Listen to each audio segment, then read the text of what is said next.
We beat the Chinese. We are like 10% cheaper than the Chinese, even while making a good margin for ourselves. We have now about 150,000 being vehicles sold every month, which was perhaps like 5 years back in 2020 what it was sold, in the entire year. I think the way that the subsidies and regulations are structured, it does actually become very difficult for newcomers to come and compete. What is the difference in this cost of ownership between, let's say, buying a Honda Activa and buying a BNC two-wheeler? Fast charging, as fast as we make the fast charging, it's going to be insufficient. What did China do right in their case? What China did fantastic was they allowed free market to flourish. Hardware adoption of AI, China is far ahead. My number one wish list is to allow a free market, remove all the subsidies, make everything level playing field. And if they want to force localization, increase tariffs so that it's uneconomical to import, and then we are forced to localize. So I've always been an engineer at heart, and I think I'm a decent engineer on the hardware standpoint. What's been the hardest moment for you in this entrepreneurial journey thus far?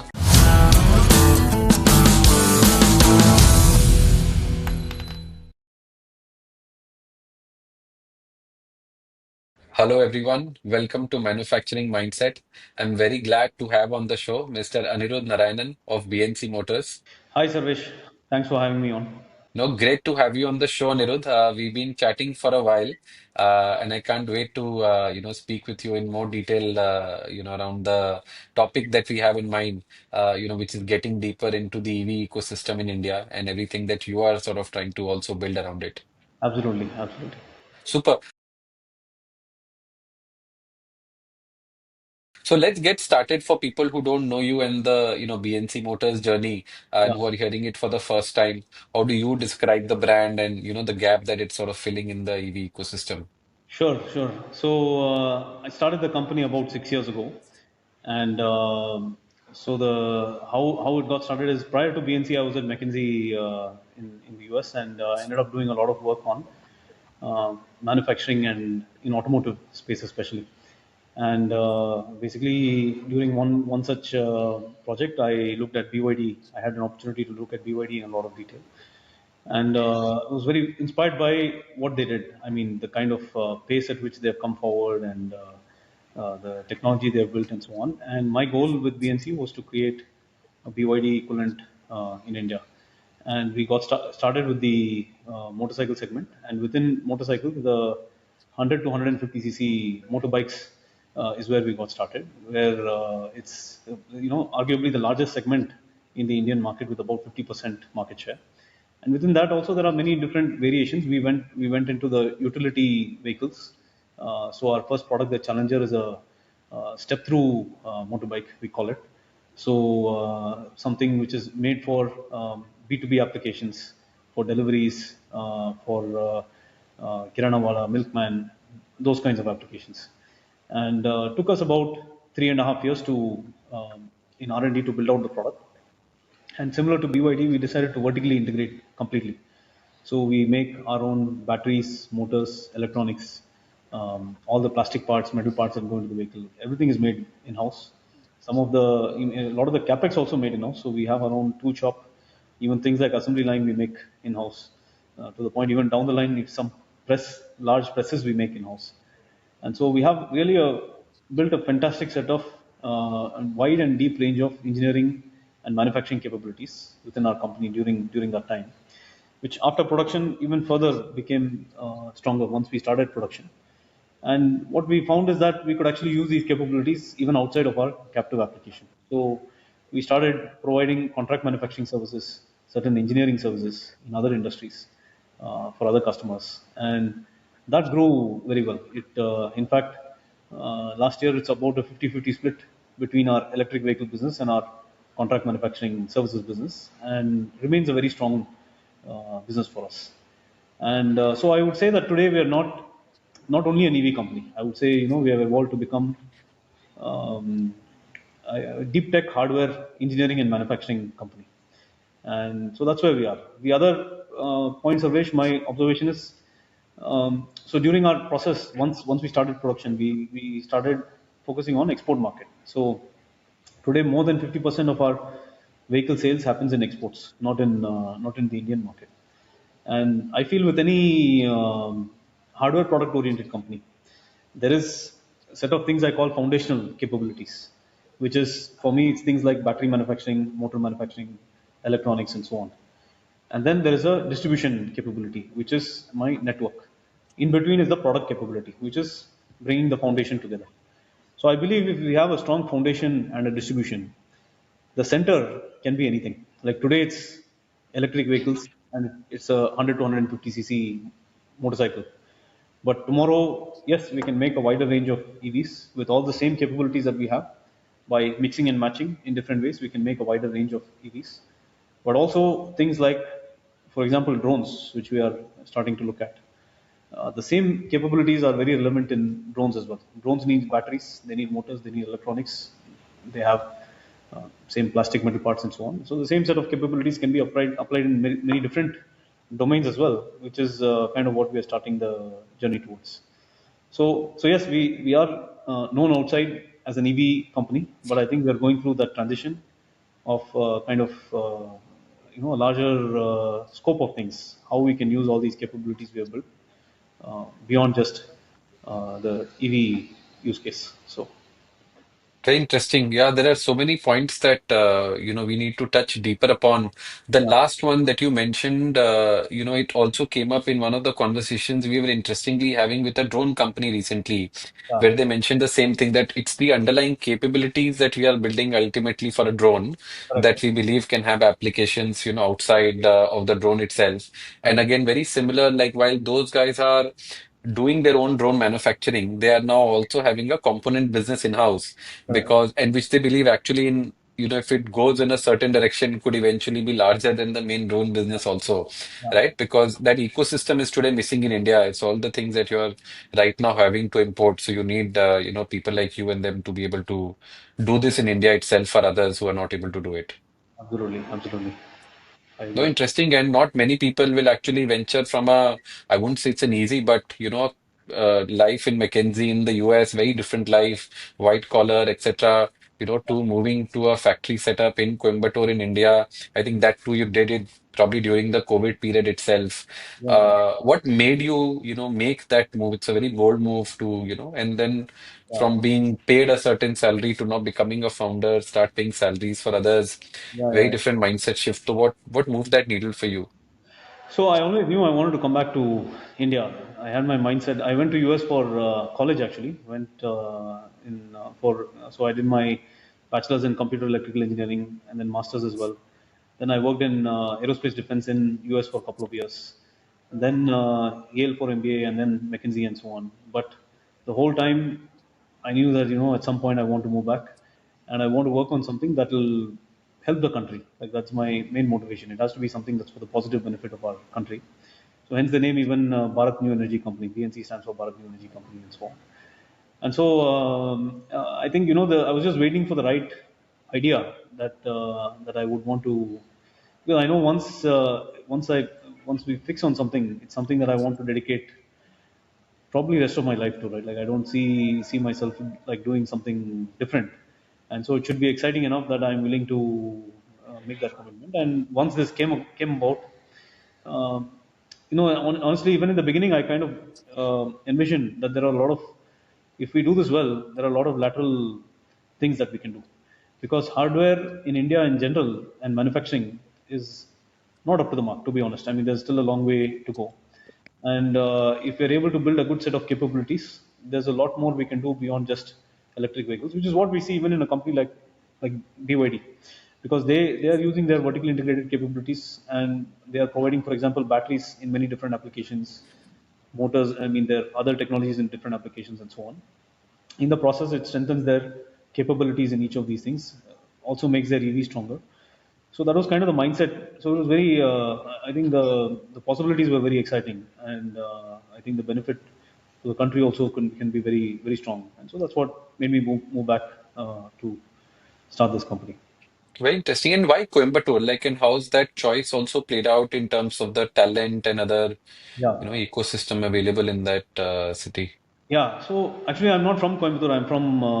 I grew up in Bangalore, and first time I ever came to Coimbatore was 2015.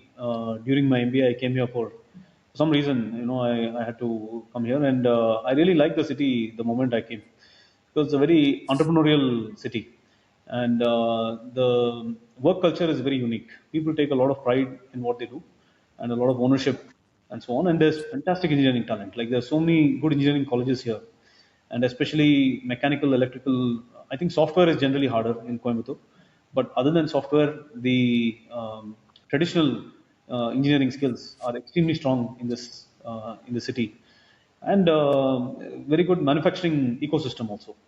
And so when I decided to start this company, um, I felt Coimbatore would be an ideal location, and even from a family standpoint, it's fantastic. I have two children, and Coimbatore has great schools. If you want to go away on the weekends, there is Ooty, Kodaikanal, all these places are nearby, and so as a place to live, also it's really good. And so I think it really a good decision for us because our engineering talent pool is fantastic, and we have no problem with retentions. And many of the people who started out with us are still here 5 6 years down the line. uh, Most of the, I mean, whoever we want to retain, everybody is still with us basically. And cost of engineering talent here, very good engineering talent also, is much more reasonable compared to other markets. And so, so I think that really worked out. I always like the US model also. The US model, they have these. Not everybody concentrates in cities. They have, if you look at um, Caterpillar, for example, there's a town called Peoria, Illinois, where it's only Caterpillar. I'm not saying like Coimbatore is a much bigger town than that, but I think the looking outside of tier one cities is becomes important, especially when we are building something like this. And other countries do it, in my opinion, better than India. And so coming here, I wanted to take that perspective, and so that's why I decided to set up here in So Coimbatore. makes a lot of sense. I think we also need to decongest our cities, and Yeah, one way is, of course, a lot of industrial activity in newer towns and cities, absolutely.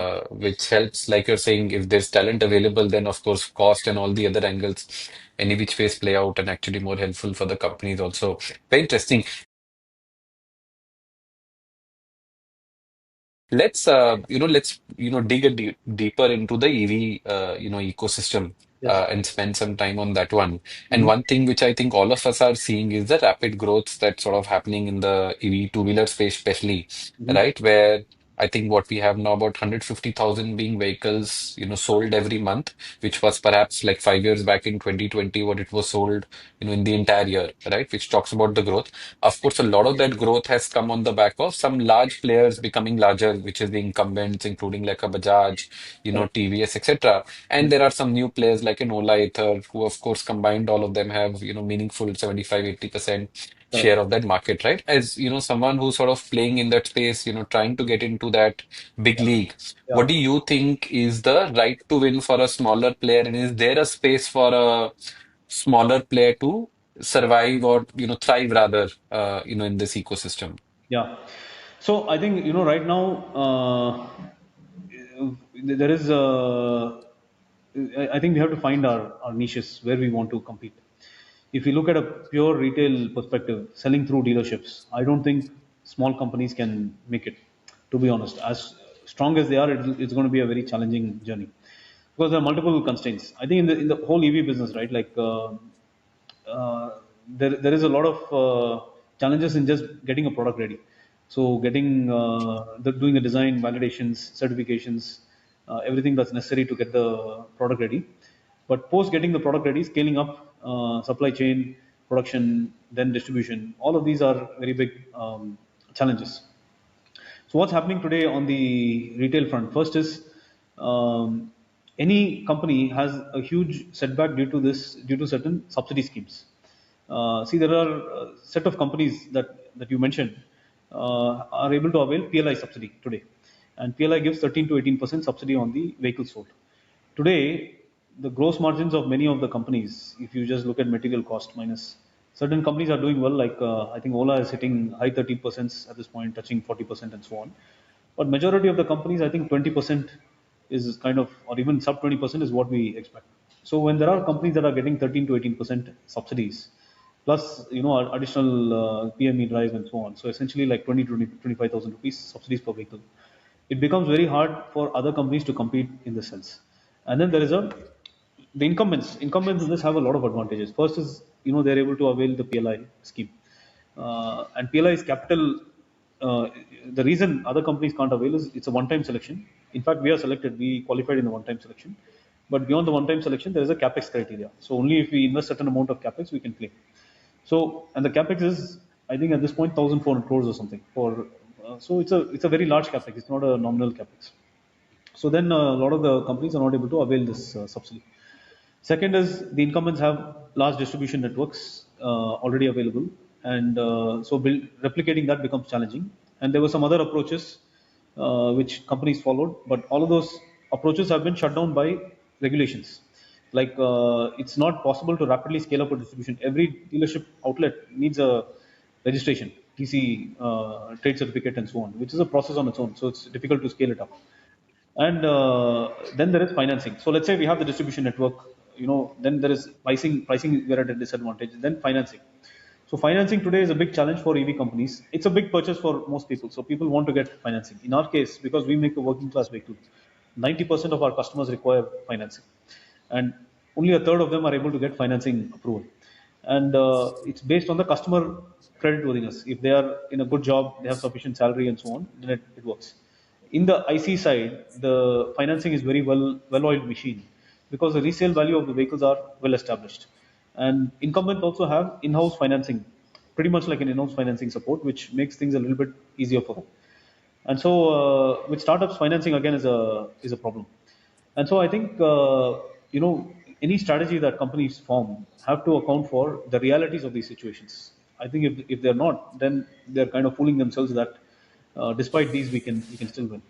So, as a company, what we have done is we have decided to focus on exports. Honestly, exports is a level playing field. I feel India's, to be honest, it's not a level playing field. If we look at all other countries, right? Look at China, look at US, and so on. It's never been the incumbents who have won in the EV side. It's always been newcomers because they're able to do things faster, cheaper, better, and so on. But here, I think the way that the subsidies and regulations are structured, it does actually become very difficult for newcomers to come and compete. On exports, it's actually purely pricing. I go to Africa, there's not much, it's very unregulated market. So whoever is able to deliver cost and quality and all the other things that they need, ecosystem, they end up winning the market. We compete with Chinese companies and export. Like there are no Indian companies when we go into Africa and so on. And you're able to match the pricing there in We Africa with respect to we China? beat, we beat the Chinese. We are like 10% cheaper than the Chinese, even while making a good margin for ourselves. So we have, because of our vertical integration and the kind of component strength we have built, we are actually fantastic. I would argue that we have better cost structure than probably anybody in the industry. But that doesn't translate in India to a final price for the customer because of the subsidy disadvantages that we have. I mean, 20 to 25,000 is a huge. And then there's also the other things like I need to give dealers more margin. Typically, we give dealers 11 to 12% margins because we need to attract dealers. The incumbents are able to give 6% margins, right? So across the board, there's a lot of disadvantages by the time the final price goes to the customer. Whereas in exports, it's a level playing field, and we find that our product and the strength that we have built is able to reflect, and we're able to get market share. The other area where we see is B2B. So B2B tends to be a very numbers driven, right? Like a lot of the customers are just looking at the TCO and so on. And these are the two segments where I see traction for us. And retail, I've tried our best, and we have ended up losing money, and we are actually backtracking on our retail strategy. But this is what I see. I think there's also a play. I mean, this is BNC personally, but there is also a play on the higher side, higher end segment, where you see success from certain companies. Like even Ather is doing very well, honestly, and then Ultraviolet is starting to pick up traction. On the very higher end, lower margin, where the incumbents are not competing, there's a market there. And so I think it's really, my summary is it's very hard to beat the incumbents at their own game. We have to play a different game for today. And then we have to see in the longer run how this game kind of evolves. So that's how we have structured our strategy. And Interesting. yeah, And for us, I would presume the products are more around scooters and we're not there in bikes yet. yeah. We are actually focusing our portfolio right now on what will sell in exports and B2B. So in that sense, we have a motorcycle product. Challenger is, I would say, it's a motorcycle. I classify it as a motorcycle. It's a step-through design, kind of unconventional, but I categorize it in a motorbike segment. We have a Hmm. scooter, Perpetual scooter that we have recently launched. But even that scooter, we are promoting more in exports than in the domestic market as of now. But generally in exports across the world, Sarvesh, the motorbikes tend to be a larger segment, especially this 100 to 150 cc. If you look Hmm. at Hmm. African market, 90% market share is in this category. If you go into Southeast Asia, of course, they have a different, more like a challenger, the step throughs, but similar kind of a 100 to 150 cc segment. So our product portfolio is kind of like evolving into this, satisfying this segment, which volume-wise is actually the largest segment both in India and in other countries. And Hmm. our immediate focus will be outside of India, actually, where we believe that we can win some good market share. Subsequently, I think post subsidies, 2028, when subsidies are over, that is when I think we can really look at market share. So it's a patient game. It's a patient game. I don't think we can rush it today, but that's how things stand as of now. Makes sense. And on the bike side, right? Of course, a lot of that growth that has happened in India, two-wheeler EVs on the scooter side, Yes, whereas bikes, I think we're just starting to see some activity happening. correct. Why is there a difference in the dynamics? Because India historically has been on the traditional side a bike market as well, right? The Correct. large market. Yeah, I'm not sure why so many EV companies decided to go in the scooter route. I mean, I guess part of it might be because in tier one cities, typically scooters are a good market and growing market. The typical 100 to 150 cc is more of heartland, tier two, tier three, and so on. Of course, there is a lot of vehicles even in tier one, but maybe that's what drove the strategy of other companies. And EVs might be an easier natural adoption in tier one where people are more receptive to such things. But overall, in terms of market size, motorcycle is still, I mean, today, if you look at petrol segment, motorcycles are two-thirds of the market and scooter is about one-third of the market. Got it. And what needs to happen for the bike segment to pick up in India? More options, Sarvesh. And I mean, we also Hmm. have to build to the use case. See, the way people use bikes, if you look at iconic vehicles which have done very well in this segment, right? Of course, Hero Splendor by far Hmm. amazing Yeah. vehicle. And then we have, I would also categorize vehicles like TVS Super XL, Bajaj M80 in the past. I mean, of course, similar to Splendor, there are many other vehicles, but I'll take Splendor as the benchmark. But the things that people look for is, of course, cost matters. Upfront cost of the vehicle is very important. Running cost is very important. They care about the mileage. Even look at the advertisement of these companies. They advertise fuel efficiency. They advertise about the reliability of the vehicle, maintenance. They want good lifetime value of the vehicle. They'll carry a lot of load. So even in advertisements for this, you'll see people carrying load on the vehicles and so on. So these are the things that matter. So vehicle has to be very rugged, durable, affordable, low maintenance, low TCO. So I think we have to design. At least my philosophy is we look at what drives the petrol. Why are certain products successful in the petrol segment, and then we design vehicles as per that segment. I think keeping Challenger aside, Challenger is a very unique vehicle. But going forward, our view, how we approach product development is even from a styling standpoint. I think it's better to be closer to uh, what is existing, and basically in terms of specs, in terms of visually what might be appealing to the customers, everything. I think closer to existing tastes is easier to get adoption. That's at least our personal view, and so our products are more along those lines. Upcoming products are more along those lines going forward. Interesting. You mentioned a little while back that of course there is a cost of ownership, and one of the other issues we've seen around EVs is battery life, safety, Correct. range anxiety, some of those being issues, right? Yeah. Of course, there's a lot of work that has happened, Yeah. but and while there's a lot of growth we've seen in the recent past, or perhaps the latest 1 or 2 month numbers that we've seen, Yeah. where it's not like IC is going down, or that those sales are actually quite stable. Correct. And in fact, the kind of projections that one would talk about on the EV side, well, there's been growth, but I would Yeah. still say there's a lot of room left for that, right? Correct. Why do you think that perhaps growth is lower, and how do you solve for some of these issues around cost of ownership, or battery life, safety, reliability, and all of that? Yeah, I think overall, in my view, we need five things in order to get massive adoption of EVs. The first is value has to be fantastic. So vehicle has to deliver value. People won't just adopt because it's green; they need value, which On the first point, I think most of the EVs are there. Other than the high-end electric vehicles, most of the vehicles are delivering good value to the customer. So what is the difference in this cost of ownership between, let's say, buying a Honda Activa and, let's say, buying a BNC two-wheeler? there will be a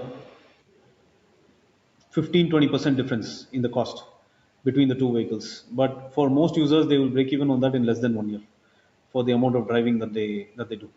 And so, from a lifetime cost perspective, the break even is faster.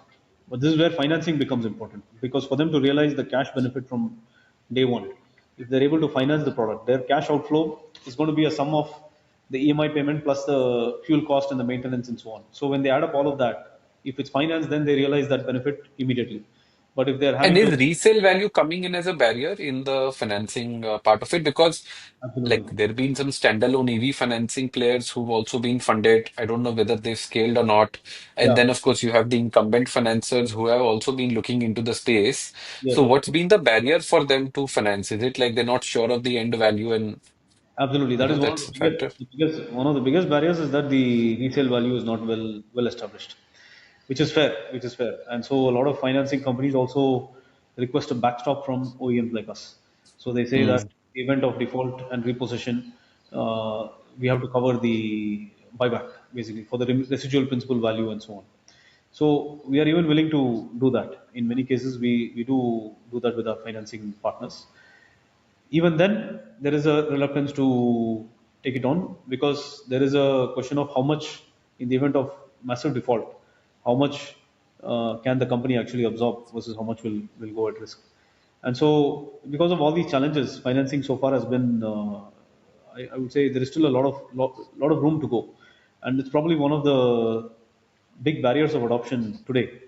So See, will even a Bajaj or a TVS be backstopping the financing that's happening on their I'm not sure how bike? they manage things, to be honest, but Hmm. I think companies with in first of all, I think they have very strong existing financing partners, whereas Hmm. companies like us have to build it, and they have decades of partnership working with these companies. To the point, financing companies will have a person sitting in most of the dealerships to do the paperwork for them and so on. So I think the relationship for them is at a very different level. So it's hard to, and some of them have in-house financing. They have their own financing companies or very close financing companies to support them. So their situation is a little different. But for startups like us, this is the first challenge in terms of customer adoption is on the financing front. Um, Second is the convenience. So convenience is basically the EVs are inherently inconvenient because of charging. It takes time to charge, and there's always going to be a set of people who are traveling long distance and they want to have. They'll keep a petrol vehicle also. They'll keep EV for office. Maybe if they can afford to have two vehicles, they'll have a petrol vehicle for other driving and so on.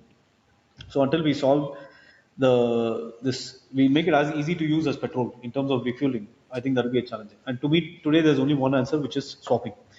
Fast charging, as fast as we make the fast charging, it's going to be insufficient. Even like 15 minutes fast charging, it's insufficient. Because you can also imagine the queuing. If like 100 people want to, or let's say, it happens in petrol bunks, you'll see a line of people. But the line clears fast because every person is 2 minutes. But if every person is taking 15 minutes, then imagine how much infrastructure we need to build to even in fast charging. So I think swapping is kind of the only And uh, is that how also it has happened in China on the two-wheeler side? in the Swapping? uh, yes, there are swapping options in China. I think China's dynamics are very different than in India. The way they use the vehicles and so on. I think India and Africa and some of these countries are closer. But if you look at even car adoption is actually easier in China. So what people tend to do, China has a very fantastic railway system. So in long distance travel, people can use railway. In US, on the other hand, people tend to go driving wherever if they go long distance, they tend to drive. So then EV hits a limitation where they need to have petrol vehicle for long distance driving. So in China, you'll see that adoption has gone beyond US in terms of the cars because of the way that the overall transport infrastructure is present. So every country has a different set of dynamics. But in the Indian context, I feel that without solving for this refueling, we'll always be short of higher adoption numbers. But swapping, you would require a fair amount of standardization on the battery technology side, right? Yeah, there are two ways. I mean, I think at one point our government was looking at standardizing. So there were potential for standardization and so on. But what happens is everybody wants their standard to be adopted because they have a natural advantage if their standards are adopted. And so eventually, I think from what I see, we gave up. We said let it be a free for all. As long as batteries are safe and meeting the regulations, whichever standard wins from a free market standpoint, let it win. And that's kind of what we see today. There's no real standardization, and it's basically a race to see who's able to create a standard by getting a lot of people to adopt. So there are companies doing a very good job on this front in terms of getting adoption and so on, but it's a free for all basically in the Indian market right now. And I mean, there are other constraints also in adoption, right? So one is value, peace of mind, sorry, convenience. Then the other is peace of mind. Peace of mind is like, is a vehicle reliable and so on. There's still a lot of doubt in people's minds whether, because of bad experiences in the past, you go to a tier three location, word spreads very quickly. If somebody has had a bad experience with EVs, everybody hears, and then they're all like very hesitant. They don't want to. They want to wait to hear a good story before you see some mass adoption. And so I think that phenomena is kind of going on because that's still the bad experiences story hasn't gone away yet. I mean, there is a lot of improvement in terms of reliability and so on, but past bad taste is still there. Then the experience of the vehicle, like is the performance and the fun of it, is it as good as a petrol vehicle? And the variety, do we have all the varieties of petrol vehicles? So answer to a lot of these questions is no, in India right now. So we have value, yes, we have value, but we are not able to prove it out because of financing. We don't have convenience. People have to, for the most part, charge, and we don't. We have peace of mind, but there is some bad taste from previous experiences. Vehicles are generally good experience. Yes, most of the vehicles are good experience. Variety, no, we don't. So I see that the market is flattening now because there are too many areas we still need to cover as an industry before we can expect further adoption. Interesting. And what did China do right in their case? What China did fantastic was they allowed free market to flourish, Sarvesh. That is my opinion. Because in China, there were no unequal subsidies. The subsidies, whatever were given, were equal for everyone. If anything, both in China and US, it favored new coming companies rather than. Hmm. So then you had, even today, right? Look at the car space. Cars, Tesla is nowhere in China today. Like Tesla was the market leader, and today I think I don't know what rank they stand in today, but they're in single digit market shares right now. And the kind of competition that has come up in China in cars has just been incredible because there was no nothing forcing an incumbent to become very strong. And so a lot of companies came up, both in two wheeler and in cars. And then what happens? A lot of component companies come up. See, today what happens, let's say a company starting an EV components. I come across so many EV components. I want to encourage and I want to work with these companies, but my volumes are very small.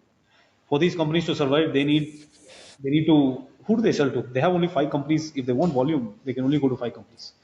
But these five companies have their existing supplier base and existing things. So then the ecosystem doesn't come up. Startups who have new ideas and new technologies are not able to survive. They're not able to bring their product to production because they don't have volume. And when they don't have volume, then we are stuck with very narrow set of ideas. Whatever we are buying right now from a limited set of suppliers, it's whatever they are able to provide. In China, the opposite happened. The number of OEMs flourished, so the number of component companies flourished. Then components became very strong, and then the component companies consolidate and they become even stronger. And so then the whole ecosystem goes up, and now they have come to a point where the country as a whole is extremely strong. In our country, OEMs are limited, so components are limited, and then the whole chain doesn't develop well enough. So I think that's what China did differently, if you ask me. Very interesting. No, I think one of those things I relate to as well because we've been looking at a few component manufacturers who are suppliers to the EV ecosystem. Yeah, And one of the concerns has been that there is a limited set of customers, yeah, right? Like, unless you are supplying to the top five, if yes, you're not, and in correct, some cases, they are not because those guys are probably manufacturing it in-house, correct, while you're having the long tail to go after, yeah, but those are not meaningful volumes today. So absolutely, for the question for me as an investor is, how do I underwrite that actually the long tail will be able to grow, correct, correct. right? Because Yeah, there empirically was a it's not time, happening right now there in was a time India. I would say, a couple of years ago, where the investor's perspective was it's hard to pick which OEM is going to win. But if we invest Mm. in a component company, then somehow we'll win because the component company will sell to multiple. But that's not Yes. really the case. Even back then, I used to tell to investors who used to speak to me that Yeah. very difficult because the at that time it was not as long tail. It was there was still kind of a spread, but the movement towards consolidation was very visible at that time, and so now it's become Mm. even more common, and I think it will further consolidate. Sarvesh, to be honest, like Mm. I think we'll be left with less than 30 companies in the OEM. From when I started, it must have been like 300. Now I think about 150, but many of them are not even active, and then it'll get down to Mm. less than 20. You go down 2 to 3 years down, less than 15 for sure. That'll be surviving, and so then the component companies don't really have much of a target to be selling to. So Yeah, yeah. I mean, you lose pricing power, a lot of those things also. correct. Interesting. Tell me, how is it playing out on the three-wheeler side? Three-wheelers also what now, 50% of the Yeah. market? To be honest, Sarvesh, I may not be the best person to speak about three wheeler. I'm not very deep on the market, but I think Mm. in general, three wheeler is less of a retail play and more of a B2B play. And in general, I see that B2B is an easier sale, both for even for new coming companies, because retail is very different. We have to do marketing, we have to do so many distribution. All of that is a different game. Even financing is easier in B2B because companies balance sheet strengths, financing companies are able to underwrite, forget asset side, but based on the strength, default risk is covered because of that. And so I see generally that three wheeler has done better, and even LCV will do well for even startups in the LCV space because the challenges in retail are not as prevalent in those segments. Got it. And it requires a totally different set of capabilities for someone to sort of do it, like for you to think about now getting into No, we are three-wheeler. actually we are looking at LCVs, to be honest, Sarvesh. We are not looking at three wheelers because we feel three Mm. wheelers kind of saturated out at this point. But Mm. LCV is a very interesting segment for us, and we have ongoing product development in the LCV segment. And I'm very keen. I think along the lines of what we discussed from a B2B and an export standpoint, I think the LCV segment will make a lot of sense. So that's what we are looking at. Got it. And how's the market for LCVs right now in India? Still very nascent. There are a couple of companies who have launched LCVs, but I believe the adoption is, I don't think it's even hit 1%. I think, Sarvesh. I need to look at the Mm. data, but it's very low right now. And I Mm. think there are challenges. While there are options from big companies, big incumbents have already launched. Challenges I see are, first, the cost of the vehicles is very high compared to traditional vehicles. Normal LCV versus ELCV, the ELCV is often 2x the price. And so there is a challenge there itself. And at least 1.5, if not 2x, 1.5x the price. Then there is, these vehicles are high duty cycle. They want to keep running. And so part of the reason cost becomes expensive is companies need to pack a lot of battery into it.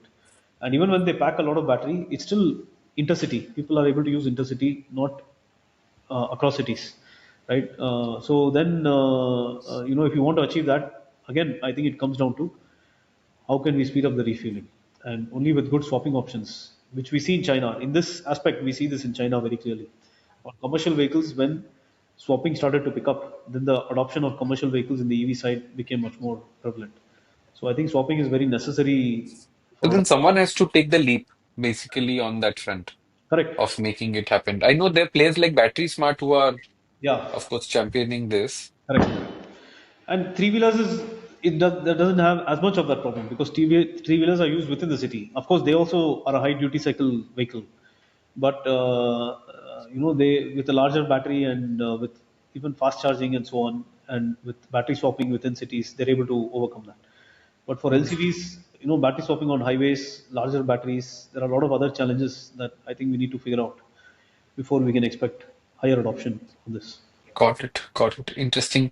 And tell me from a component, we were talking about the components in India, right? Around this. Yeah. Like, you guys are sort of getting into component manufacturing. How's that ecosystem right now in India? Of course, there's a lot of it that still ends up coming from China or Yeah. other countries. Yeah. How is that part sort of maturing? So, see, when we do components, we are serving our own internal requirements. And I believe that it's very important that we see. For example, I was telling you, in African market, we are able to beat even Chinese companies in terms of price. The reason we are able to do that is, unlike in the car side, where companies like BYD have completely vertically integrated, in the two-wheeler side, Chinese companies haven't vertically integrated. They are buying batteries from somebody, they're buying motors from somebody, and then they're doing an assembly job. And so they have not been able to build the cost advantage as much. I believe that, this kind of vertical integration for us internally is very important for us to maintain cost advantage going forward. But on the other hand, I don't think, I have no hope of being able to sell our component technologies to other EV companies. I think there is no market for it. Rather, what we have been focusing on is adapting our technology to other applications. Like drones is one example that we spoke about. But I think non-automotive is, And what components are you able to sort of, let's say, customize it and also use yeah, it for the drones? easiest one is the plastic and metals. So we have excellent set of capabilities on plastics and metals. So what you will typically find is that there are companies that do only injection molding or only fabrication or only casting and so on. So what we have done well is we have all of these capabilities in house. We can do fabrications and very precision, because even for our own two-wheeler requirement, we are in micron level in many of the precision that we require on a chassis, for example. So precision fabrications at scale is quite a challenging. I mean, there are not so many companies in India who are able to do that. And then on top of that, you add the fact that we're able to do castings, PDC, GDC, making the tool from tool all the way till production. We can do everything. We can do injection molding. We are able to do machining down to even like 2 micron tolerance. We have some work we are doing at 2 micron. So the kind of precision we have been able to achieve on all these is very good. So this kind of breadth of capabilities, just on the mechanical side, plastics and metals, is very rare in the Indian market. And we find a market of users who are willing to pay a premium for all of these under one roof. And that is the kind of customers, and those typically tend to come from aerospace defense, not in automotive. So that's where we have been looking at monetizing our set of capabilities.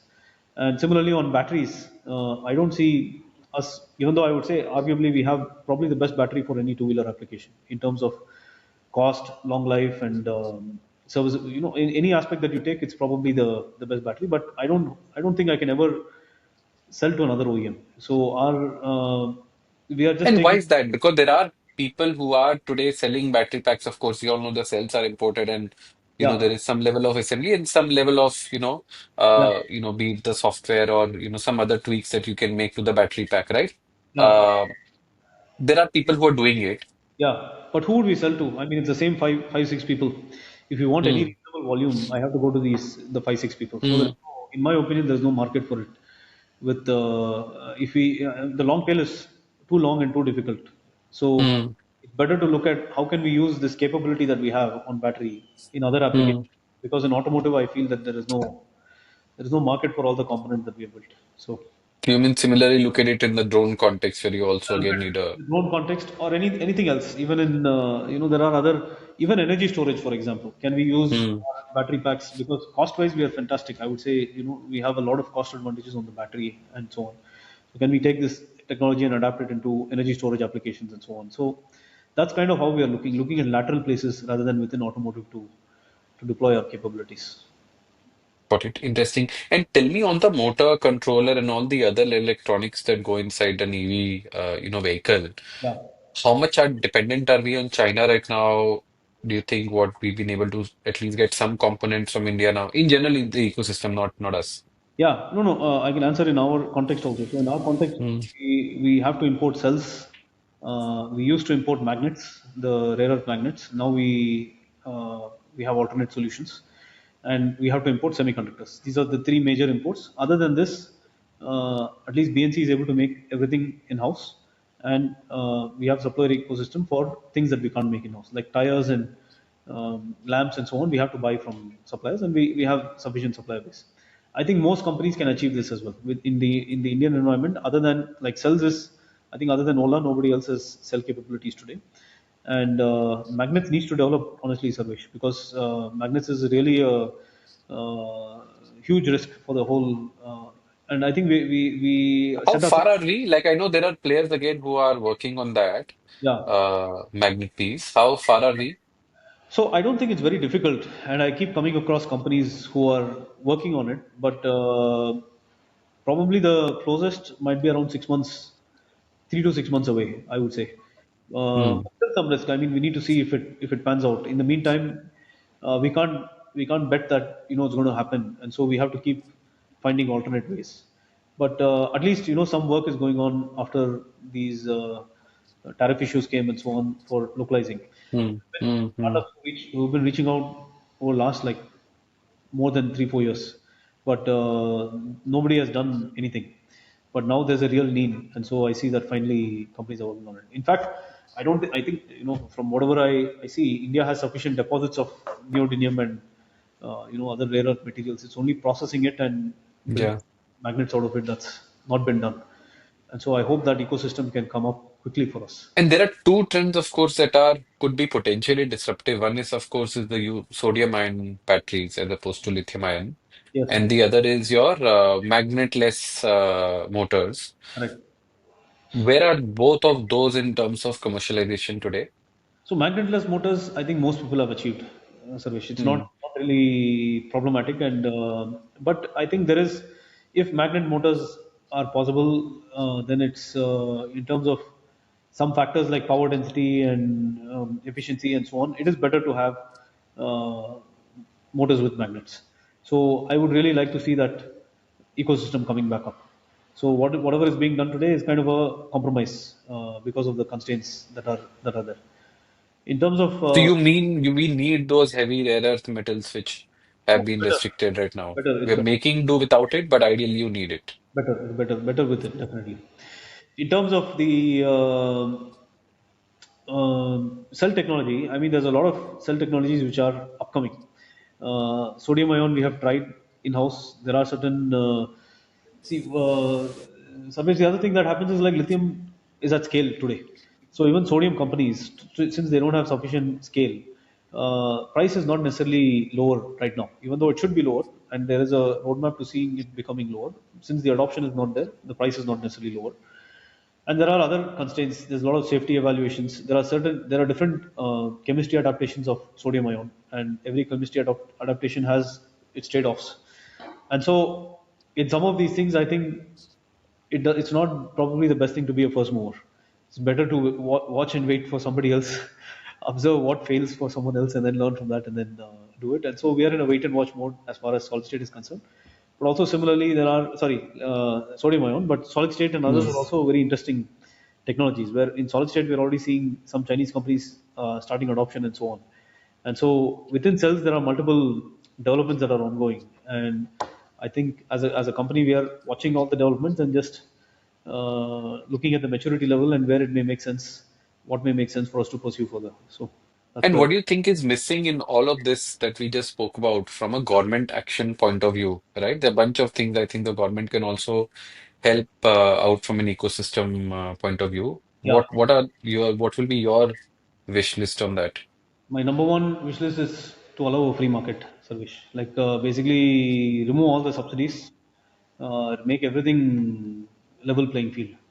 And if they want to force localization, increase tariffs so that it's uneconomical to import, and then we are forced to localize.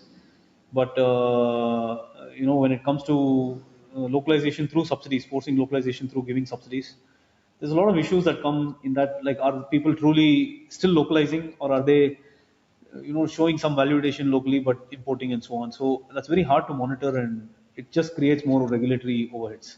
So I think the easiest way is deregulate, reduce the subsidies, allow free market to flourish, and if they want to force localization, increase tariffs.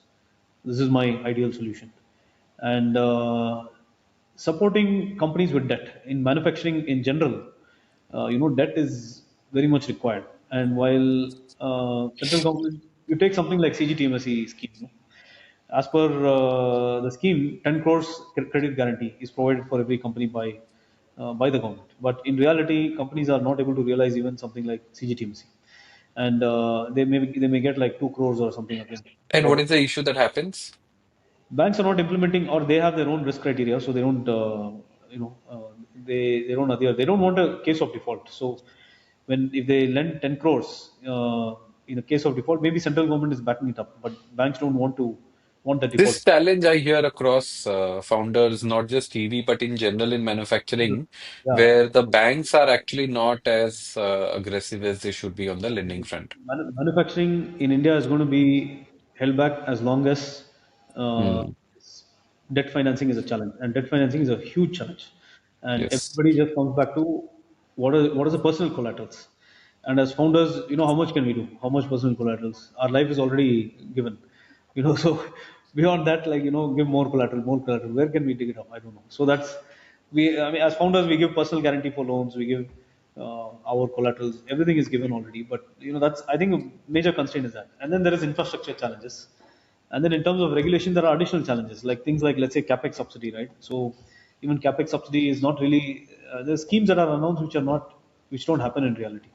So let's say that government says, as an example, that we'll give 20% capex subsidy. You make all these investments, we'll give 20% capex subsidy.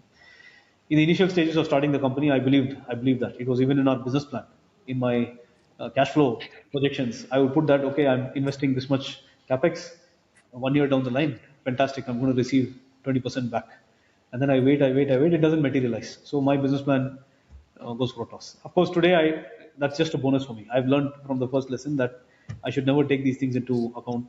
Things like even GST rebate in our industry, GST, we are in an inverse GST structure. So we're buying components at 18% GST, but we sell vehicles at 5% GST, and 13% we have to reclaim.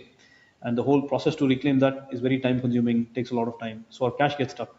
So all of these challenges are there, which I think really, if they free it up, the environment will flourish. Sarvesh, I think there's much more to Hmm. happen. Hmm. We are being, and I think that's part of the problem that has happened in India is that there's a lot of free market constraints, and so companies are not able to flourish as well. Even if we are very competitive, we can win in exports. I mean, for us, for example, we're winning in exports against Chinese, so we know we are competitive, but we're not able to win in the Indian market because of the constraints that we have. So Yeah, I hear you. I think on the both the debt piece, I agree. Like we spoke on the capital subsidy again, it's come up in multiple conversations, and like you've done, all yeah, founders are now thinking of it as a bonus and not actually baking it into their yeah, cash flow plan, correct. right? Which is unfortunate. Yeah, On the subsidy piece, right? Of course, initially I remember, and this has been a couple of years back or so, or whatever, but when the government did have a more liberal scheme, there were some companies which of course, probably misused it and, imported components from outside, claimed subsidies. So did all of that. I yeah. don't know if it's a function of that, that as a result, the bar for getting any PLI and all were sort of, No, lifted up. my question, Sarvesh, is what is to say that everybody else didn't do that? You know, Hmm. some companies did it very obviously, and it became easy. But Hmm. let's say that some companies buying it from supplier, and supplier is domestic, and we keep going down the chain. And at what point is the supplier, for example, just buying and putting things together and supplying, or are they just passing it on? They have hops to pass it on. So there were many loopholes to overcome. I mean, the companies that did it most obviously probably got caught. But what's to say that other companies didn't do it? So the only real protection is tariffs. I think if you increase tariffs, it's uneconomical to import. And then we are I forced mean, to, the other issue becomes with tariff is if I'm wanting to also drive EV adoption, yeah, and let's say the local ecosystem will take some time to emerge, right? So yeah. then, you're increasing the prices, and as a result of that, again, it becomes Yeah, I think, uncompetitive. So it's a little bit of and what you solve for. it's like the subsidies. No subsidies. They gave time. They said like I'm going to taper the subsidies over time. Same thing could be done for tariffs. Tariffs they could say Hmm. this year it's going to be this much, but by this time I'm going to do this much tariffs. So you guys better localize everything. And I think industry will work towards it. We'll see ecosystem companies flourishing in that. Hmm. More startups Hmm. will come that Hmm. are trying to fulfill that and so on. So Yeah, yeah. No, I think I'll tell you at least the part around how do you make the subsidy more easily available. That yeah, is perhaps the easiest of all these problems to solve for. That yeah, is one. yeah, Secondly, while your rate cuts are being done, etc., by RBI, yeah. how do you drive more inflow? So if there's a government backing which is there, Correct. there's a 10 crore limit. It's Yeah. the least thing you can do is at least give that much limit because ultimately it's backed by the sovereign. correct, right? So I correct, think some of these are perhaps the lowest hanging fruits with there's no disruption also required, right? At least tariff you could say will become an issue. There'll be a lot of noise. You don't correct, know what impact will happen. There might be some positive, some negative. correct, But here, so by default, you know that the impact is positive, correct, correct, right? correct, So that perhaps is the lowest hanging fruit for them also to go after. correct. Interesting. And in general, this is a thing we hear from founders across the manufacturing ecosystem, Yeah, and funding has been a challenge, right? yeah. Um, Tell me how, as a founder, you've managed the resource constraint early years. How are you navigating, and what will be your feedback to, founders who are in that similar stage of journey? Yeah, I mean, the first thing is as founders, it's for me. I treat any money, whether it's investors or otherwise, it's like my personal money. So we have to be extremely prudent in whatever we spend. Nothing unnecessary in the company, and we have to maximize what we get out of the money that we spend. So I've been very, I would say, very, very cost conscious on everything that we do, and I think it's important for founders to do that. What happens sometimes is like in the flush of VC money, right? Like when a lot of VC money comes in at an early stage, I think a lot of founders don't build that discipline. Like they get used to having a lot of funds, and then turning a profitability later on.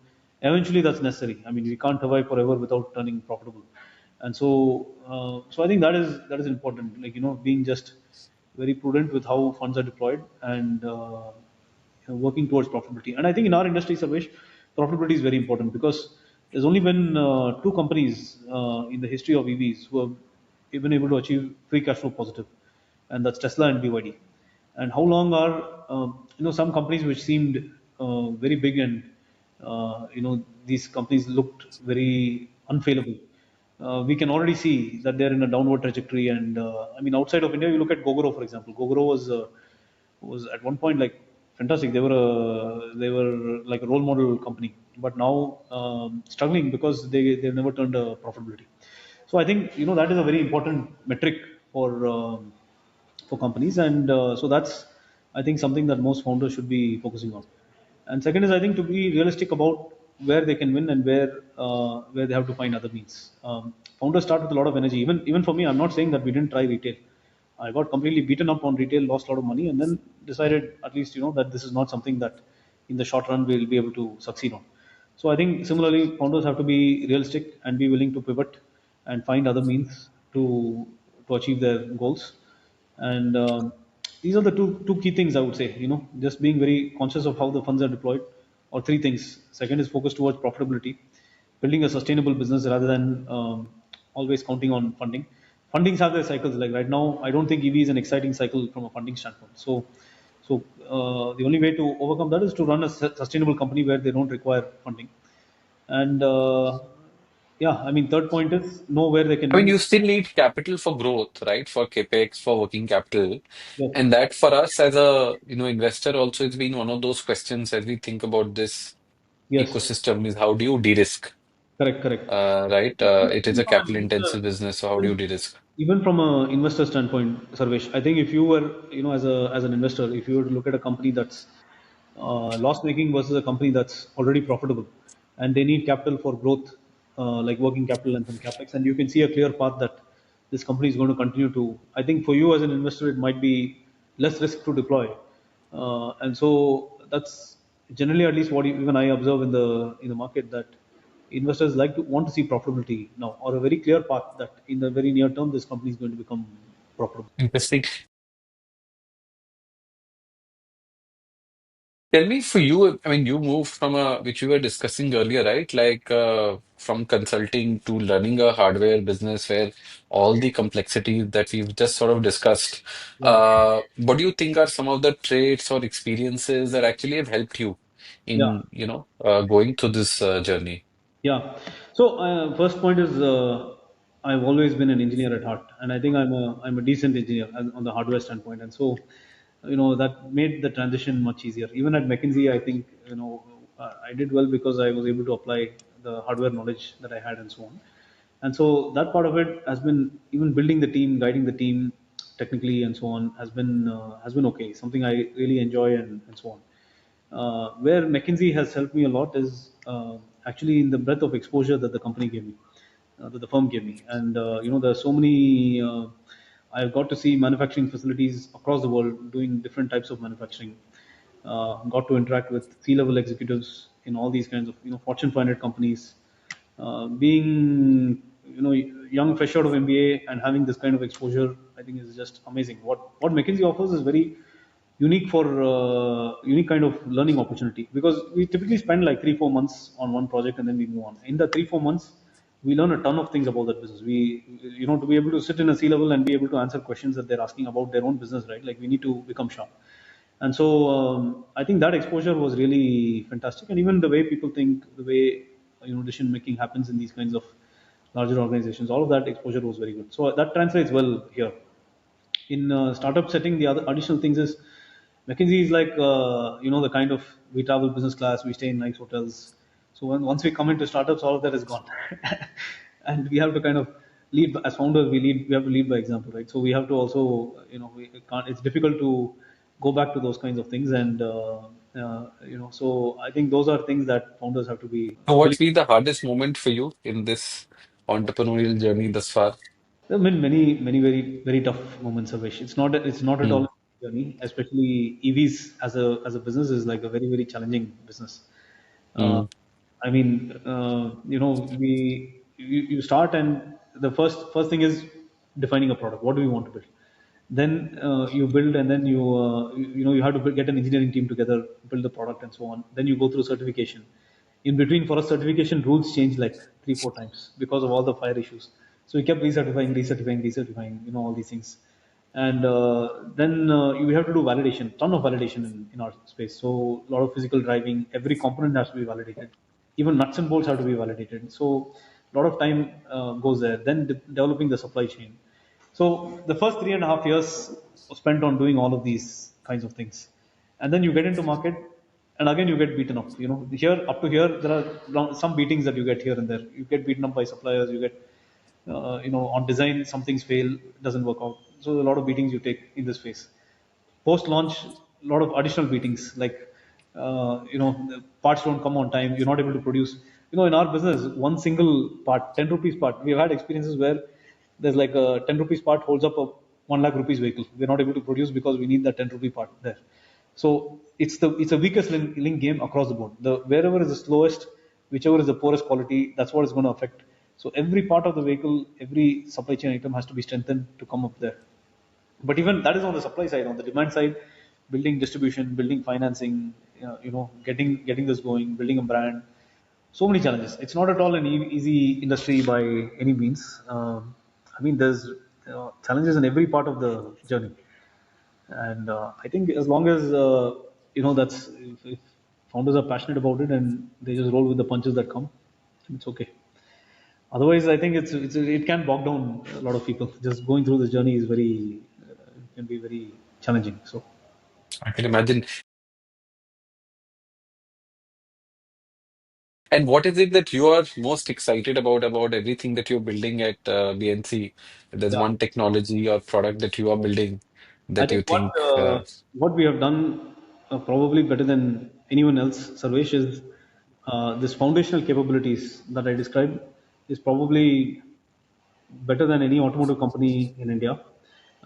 Maybe, I mean, Tata Mahindra side. Tata Mahindra, of course, have fantastic capabilities. But if you look at the breadth of capabilities on battery, motor, electronics, all these kinds of the plastic metal parts that I described, um, this set of all these capabilities under one roof, there's probably 4 or 5 companies in India that have it. And there's Tata Mahindra, maybe L&T, Bharat Forge, and then us. I can't think of other examples basically. And that itself, I think, is an asset for the country, because there's so many things that can be done with having all of these things under one roof.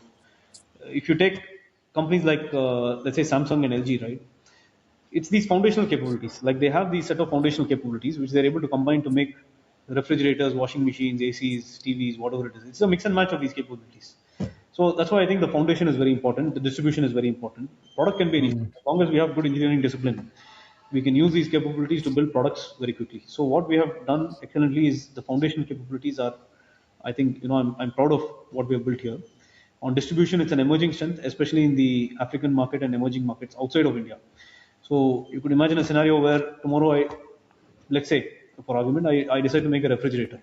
I can use my same distribution network in Africa because it's not like India where they have these kinds of dealerships. I have distribution partners who can buy anything and sell anything. So I can sell them refrigerators and say, sell it in Africa, they'll sell it. So now I can actually create a hardware business. The goal is I'm creating a hardware business where I can create multiple products and then. So what I'm proud of is the foundational and the emerging strength in the distribution and product side.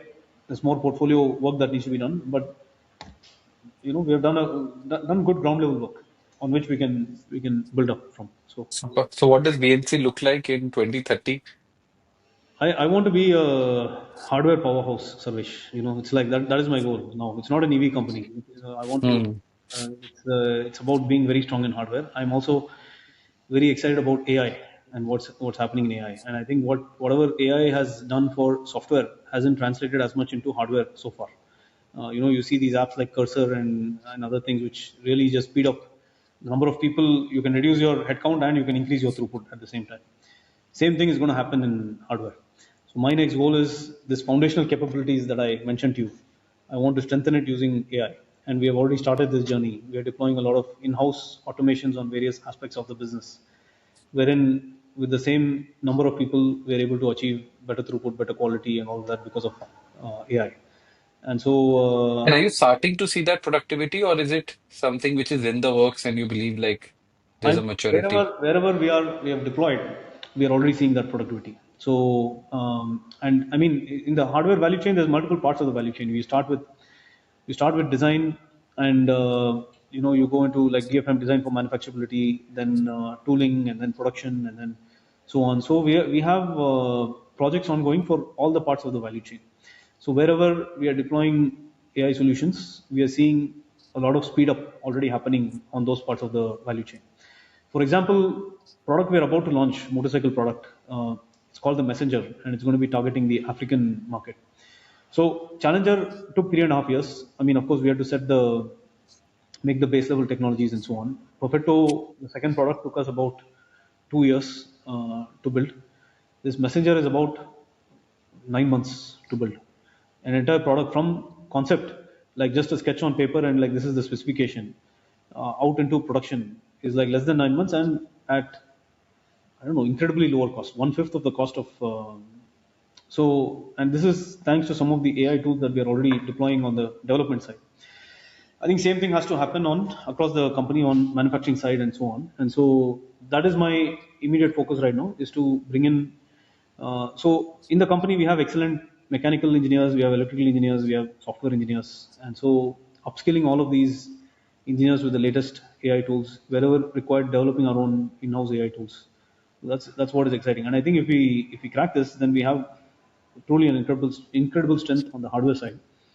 And I don't see it as EV anymore, Sarvesh. I think like EVs are EV is going to generate one revenue and maybe some cash flow for us in the longer term. But there is so much happening that I think even other companies, if they're not picking up on this AI part of it quickly enough, India as a country is going to be obsolete, I believe.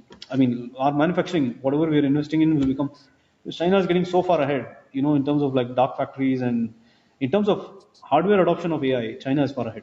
Software, US is ahead, but deploying that into hardware, whether it is building autonomous products like humanoids and so on, self-driving vehicles, and then putting it into factory setting, China is far ahead. And if we don't, Actually, one of those things I worry about in our context that, of yeah, course, software, we've lost it. I don't think so. We'll probably build the application layer and hopefully we'll do some good work over there, correct. or the services side of it. But on the hardware side, like what do we do on Yeah, AI to at least not miss the really, bus on that one? it's really a national security issue over time that as a overall country we need to build our strength in the hardware side of AI. If not, our Hmm. manufacturing will be obsolete. Like we can't compete on the global stage if other countries automate much quicker than us. So what is our advantage? We don't have better infrastructure. Our material cost is not lower than other people.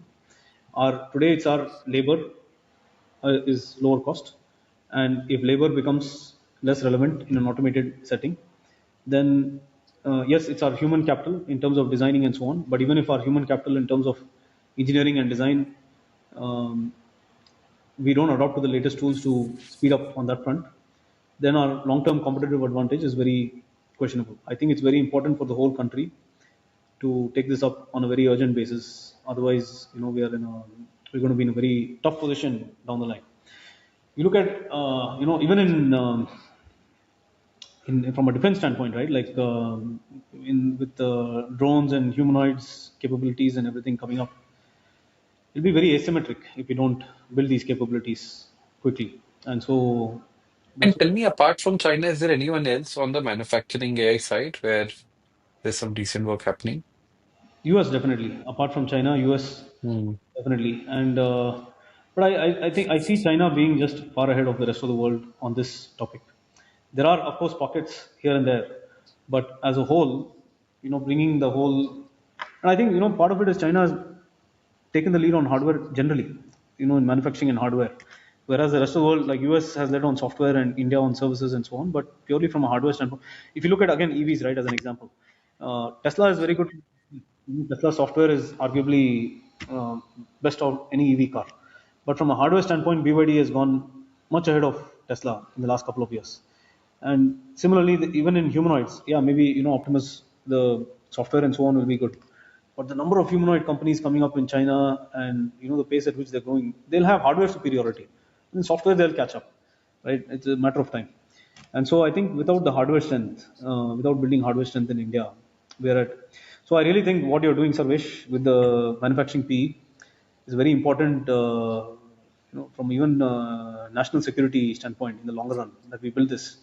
It can be industry agnostic. It doesn't have to be in defense, but generally building these capabilities in any industry is going to be very important for the country to be relevant in manufacturing going forward. So No, I keep telling our prospective investors that we need not one, but 10 of or many more of these funds, yeah, in order to do justice to all the things that we are talking about. absolutely. And this is one of the other Yeah. challenges when we spoke about country level challenges, no? Is that there are not enough funds like you who are looking at the manufacturing space. And I mean, does it really matter in the future if we're able to deliver food in like 5 minutes when they have like drones and Yeah, other things? We'll surpass. I mean, they will go into like maybe drone delivery and automated vehicle delivery, and we may I be agree. using two-wheeler for delivery. And that's part of the Yeah, problem for me. Today my customer base is B2B, so giving vehicles for B2B deliveries. And in the future, if because of automation that is not required, then where does my business stand? So unless I myself am becoming part of that automation journey, I'm putting my future business at risk. And so I think that level of investment is really urgently required in India today. And that is needed. Plus, what I also think about is eventually, let's say some of it does happen, yeah, you also need to reskill all the individuals. And that's the other piece of work around skilling, absolutely, which we have to focus on. Like you're saying, we are reskilling ourselves and everyone for AI, correct, but there's also a lot of other skilling that is needed for people who will be out of job, like a lot of automation that happens in manufacturing. Like correct, every time I go and have a conversation with the founder about automation, what I correct, also worry about is there are people who will probably be let go of. correct. How do you upskill them? So both those pieces have to actually done in parallel. You can't wait for the other bit to I agree with you. do I the other. agree. See, I think overall the throughput will increase. So we'll have a surplus, in everything if once automation comes. So same people will produce more, world may have excess. So it's very hard to Yeah. predict how things are going to pan out. But Hmm. as companies, from purely capitalism standpoint, if we don't automate, we're going to lose to somebody else. If not in India, we'll. Exactly. Exactly. Yeah, yeah, you will have to. Yeah. Tell me, do governments like are they interfacing with entrepreneurs like you who to get inputs on policy making? I'm too small, so I'm not aware. Nobody's Huh. interfacing with me, but maybe with different people are interfacing. Uh, Hmm. but I'm not aware, honestly. At my level, I'm not aware. Got it. I mean, ideally they should be, Yeah, I mean, I participate because on the EV side. On EV side, any regulatory discussions and so on, our company participates. So we are involved in those kinds of things. But on AI, Hmm. I don't know what is happening. I don't know if enough is happening. It's Hmm. happening fast enough. But really, I think it's very urgent for us to look at it. Got it. No, interesting. And of course, we can go deeper and deeper. All of these are very Yeah, topical things to sort of speak about. Yeah, but we have to wrap it up for today. I've really enjoyed our conversation, Anirudh. Thank you so much. There's so much that we've gone into. Really appreciate you taking out the time for this. Darvish, thank you, thank you.